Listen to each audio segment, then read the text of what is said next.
সূরা ফাতিহাতে আল্লাহ তাআলার গুণগান করে সরল সঠিক পথ চাইলাম, তাহলে এর পরেই আমি কিভাবে বলি আমি অবশ্যই আপনাকে কাউসার দান করেছি?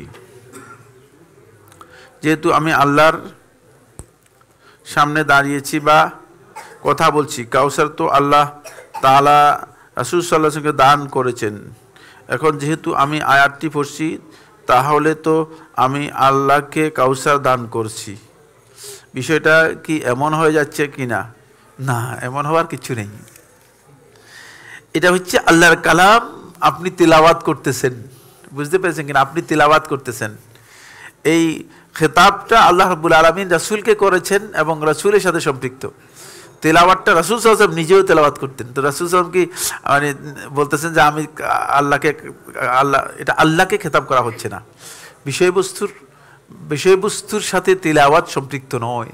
তেলাওয়াত হচ্ছে তাআব্বুদ, তেলাওয়াত হচ্ছে ইবাদত, বুঝতে পেরেছেন কিনা?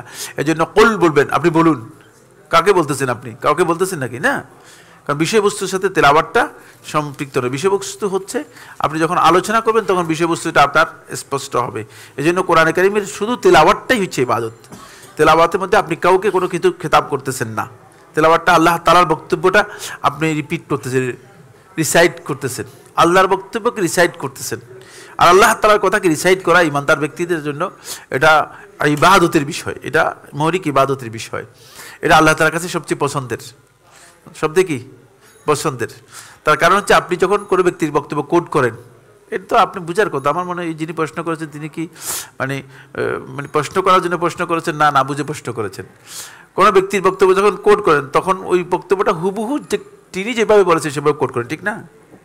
হ্যাঁ, ঠিক এটাই তো।